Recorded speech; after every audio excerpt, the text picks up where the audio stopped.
Hi, this is Turaga Sriram, political analyst. జల్పల్లిలో మోహన్ బాబు గారి ఇంటి దగ్గర చాలా ఉద్రిక్త వాతావరణం నెలకొంది. దుర్మార్గమైన విషయం ఏంటంటే, ఈ మొత్తం వార్తల్ని కవర్ చేస్తున్న మీడియా ప్రతినిధుల మీద మోహన్ బాబు గారు దాడి చేశారు. ఆ విజువల్స్ చూస్తుంటేనే అసలు ఏంటి ఇంత దౌర్జన్యం చేస్తారా? సినిమాల్లో హీరోగా పేరు తెచ్చుకున్న వాళ్ళు నిజ జీవితంలో ఇంత దుర్మార్గంగా, ఇంత రౌడీజంగా ప్రవర్తిస్తారా అనేది ఆశ్చర్యం కలుగుతుంది.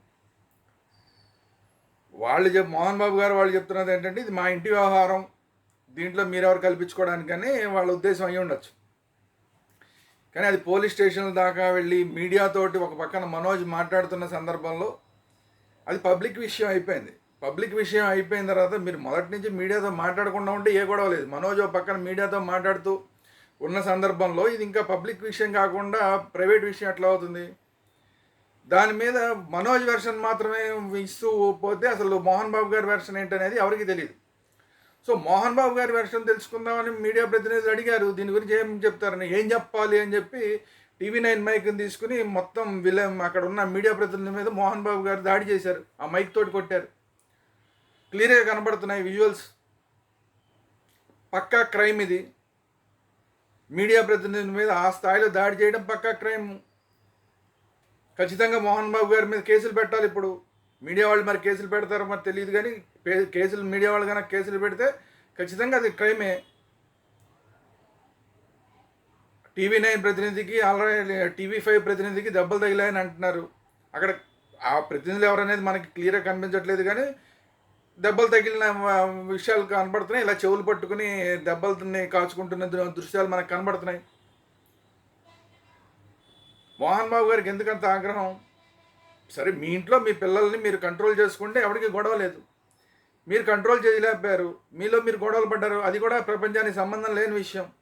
కానీ మీ అబ్బాయి వచ్చి, మనోజ్ వచ్చి మీడియాతో మాట్లాడాడు. మీడియాతో మాట్లాడిన తర్వాత ఇది ఓపెన్ సీక్రెట్ అయిపోయింది. ఇది ఇంకా ప్రైవేట్ వ్యవహారం కాదు. ఇంకది న్యాయబద్ధంగా మీ వెర్షన్ కూడా తెలుసుకుందాం అనుకున్నారు. మీడియా కనుక ఒకవేళ కేవలం మనోజ్ వెర్షన్నే ఇచ్చి మోహన్ బాబు గారి వెర్షన్ ఇవ్వకపోతే తప్పు అవుతుంది. కానీ మోహన్ బాబు గారి వెర్షన్ తెలుసుకుందాం అని చెప్పి దీని మీద మీ అభిప్రాయం ఏంటి, మీ మాట ఏంటి చెప్పండి అంటే, ఏం చెప్పాలి నీకు అని చెప్పి కొడుతున్నారు ఆయన. ఇదేంటిది? అంటే నిజ జీవితంలోనే సినిమాల్లోనే హీరోలు తప్ప నిజ జీవితంలో ఎవరు హీరోలు కాదా? ఆశల కోసం కొట్టుకుంటున్నారు, అది ఎవరికి సంబంధం లేని విషయం. మీడియా మీద దాడులు చేయడం ఏంటండి? దుర్మార్గం ఏంటి మోహన్ బాబు గారు? అందులో మీరు అంత సీనియరు, మీరు గతంలో ఎన్నో పంచాయతీలు చేసిన వ్యక్తి. మీరు ఈరోజు మీ ఇంట్లో వచ్చేసరికి ఎందుకంత ఉలికిపాటు, ఎందుకంత ఉక్రోషం వచ్చేస్తుంది మీకు? మీరు అంత దాసనారాయణ గారి ఇంట్లో ఎన్నో జరిగినప్పుడు మీరు ఉండి అన్నీ సెటరేట్ చేసిన మనిషి మీరు.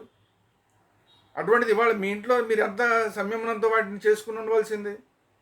మీడియా ప్రతినిధుల మీద దాడా? ఒకటికి 2 సార్లు మోహన్ బాబు గారు ఖచ్చితంగా ఆలోచించాలి దీని మీద. నేనేం చేస్తున్నాను అన్న దాని మీద మోహన్ బాబు గారు ఆలోచించుకోవాలి. దీనికన్నా ముందు మోహన్ బాబు గారు ఈ మీడియా మీద దాడి చేయడానికన్నా ముందు అసలు అక్కడ మనోజ్ వచ్చి గేట్లు వేసేసారు. మనోజ్ లోపలికి వెళ్ళనివ్వకుండా ఇంట్లోకి బౌన్సర్లు అడ్డం పడ్డారు. కానీ ఆ గేట్లు అన్నీ బద్దలు కొట్టి మరి గేట్లకున్న ఏదో ఉంటుంది, దాని షీట్ ఉంటుంది, ఆ షీట్ని విరగొట్టేసి మరి గేట్లు తోసేసుకుని మరి లోపలికి వెళ్ళిపోయాడు మనోజ్. అది కూడా మీడియా ప్రతినిధులు ఉండంగానే. ఇంత ఘర్షణాత్మక వాతావరణం ఉన్నప్పుడు అసలు ఎవరు మీడియా ప్రతినిధులు చూపించొద్దు అంటే ఎలాగవుతుంది? సో ఇదంతా జరిగిన తర్వాత ఇప్పుడు పోలీసులు మోహన్ బాబు గారి దగ్గర ఉన్న గన్నుని సీజ్ చేయాలని నిర్ణయించుకోవడం జరిగిందని వార్తలు వస్తున్నాయి. At the same time Vishnu గారి దగ్గర కూడా గన్ను ఉందంటున్నారు. మరి ఉంటే అది కూడా సీజ్ చేయాల్సిన పరిస్థితులు ఉంటాయి. సో చాలా చాలా ఉద్రిక్తమైన వాతావరణం ఏర్పడిపోతుంది అక్కడ. వాళ్ళలో వాళ్ళు ఏం చేసుకుంటున్నారు అనేది వేరే విషయం. ఇటువైపు బౌన్సర్లు, అటువైపు బౌన్సర్ల మధ్యలో ఈ బౌన్సర్లని బలైపోతున్నారు అక్కడ. తండ్రి కొడుకులు బాగానే ఉంటారు, లాస్ట్కి వాళ్ళు ఎప్పటికైనా ఒకసారి సర్దుకుంటారు. కానీ పాపం వాళ్ళు బౌన్సర్లు పెట్టుకుని విష్ణు గారి వైపు నుంచి కొంతమంది బౌన్సర్లు, మనోజ్ గారి వైపు నుంచి కొంతమంది బౌన్సర్లు, ఈ బౌన్సర్ల మధ్యలో కొట్టుకోవటాలు అయిపోతున్నాయి. ఉరువురు ఇంకో దేని మీద పడిందని చెప్పి మధ్యలో మీడియా ప్రతినిధుల మీద దాడులు చేస్తున్నారు. మనోజ్ గారు ఇవాళ వెళ్ళి నాకు రక్షణ కల్పించండి అని చెప్పి పోలీసుల దగ్గరికి మళ్ళీ ఇంకోసారి వెళ్ళారు, తెలంగాణ పోలీసుల దగ్గరికి. అక్కడి నుంచి వచ్చిన తర్వాత ఈ గొడవ అయింది. పోలీసుల దగ్గరికి వెళ్ళి నాకు రక్షణ కల్పించండి అని ఇంటెలిజెన్స్ వర్గాల దగ్గరికి, మిగతా వాళ్ళ దగ్గరికి వెళ్ళి మాట్లాడి ఆయన వచ్చిన తర్వాత మళ్ళీ ఇప్పుడు ఈ కొత్త గొడవ స్టార్ట్ అయింది. గేట్లు బద్దలు కొట్టుకుని మరి మనోజ్ లోపలికి వెళ్ళటం. సరే, గేట్లు బద్దలు కొట్టుకు వెళ్ళిన మనోజ్ని ఏమీ అనలేదు మోహన్ బాబు గారు. కవర్ చేస్తూ మీరేం మాట చెప్తారో చెప్పండి అన్న విలేకరుల మీద దాడి చేశాడు ఆయన. ఇదేంటో మరి అర్థం కాదు.